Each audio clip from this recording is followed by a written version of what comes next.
اور مصطفیٰ کریم صلی اللہ علیہ وسلم 12 رمضان المبارکہ ہفتے کے دن کو مدینہ المنورہ زادہ اللہ شرف و تعظیمہ سے چلے.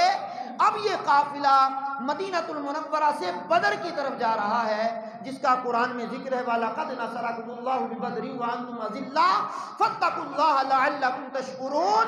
تحقیق اللہ نے، بے شک اللہ نے بدر میں تمہاری مدد کی جب تم بے سر و سامان تھے. اذلہ کا مطلب ہم ذلت میں نہیں کرتے، اذلہ کا مطلب ہم کرتے بے سر و سامان، کمزوری میں حالت میں تھے، کمزوری کی عالم میں تھے.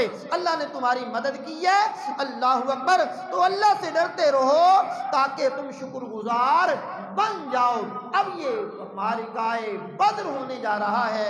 حضور مدینہ سے چلے ہیں اور یہ قافلہ 313 کی تعداد میں حضور کے ساتھ، کمزور بھی ہیں، بوڑھے بھی ہیں، بچے بھی ہیں، جوان بھی ہیں، ہر طرح کے لوگ ہیں. ساز و سامان کا عالم یہ ہے، کھانے پینے کی کمی ہے. اللہ اکبر. تو جب یہ قافلہ ہفتے کے دن اللہ اکبر 12 رمضان المبارکہ کو چلائے مدینے سے، حالت روزہ بھی ہے اور اسی سال روزہ فرض ہوا ہے. اور جو بندہ روزے نہ رکھتا ہو اور وہ روزے رکھنا شروع کرے تو اس کی حالت کیا ہوتی ہے؟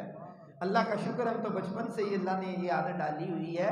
لیکن جو لوگ بڑی عمر میں آ کر کے روزہ رکھتے ہیں تو وہ پھر ایک رکھتے ہیں، دوسرا چھوڑتے ہیں، دوسرا رکھتے ہیں، تیسرا چھوڑتے ہیں. اور میں تو جمعے کا روزہ رکھتا ہوں. ایک بندے کو میں نے کہا روزہ جمعے کا فرض ہے. روزے تو روزانہ ہی فرض ہے، تو روزے تو روزانہ رکھنے چاہیے بھائی جان. اللہ اکبر. اب آپ سماعت کریں گے تو یہ قافلہ جناب والا 12 رمضان کو نکلتا ہے اور مدینہ المنورہ سے نکل کر بدر کی جانب بڑھتا ہے. بدر ایک بندے کا نام ہے، اس نے کنواں کھدوایا تھا، اس کنویں کا نام اس نے بدر رکھا تھا. اس علاقے کو بھی بدر کہتے ہیں، اس کنویں کو بھی بدر کہتے ہیں، اس بندے کا نام بھی بدر تھا. اسی کے نام سے یہ علاقہ مشہور ہو گیا. ہمارے ملتان کے گرد و نواح میں بھی یہ چاہ ملک والا، چاہ جموں والا، چاہ فلاں والا، چاہ فلاں والا ہوتا ہے نا، تو لوگوں کے ناموں سے بھی علاقے مشہور ہوتے ہیں. تو یہ بدر ایک بندے کا نام تھا، اس نے کنواں کھدوایا، کنویں کا نام بدر رکھا. مدینہ المنورہ اور مکہ المکرمہ کے درمیان یہ علاقہ ہے. اب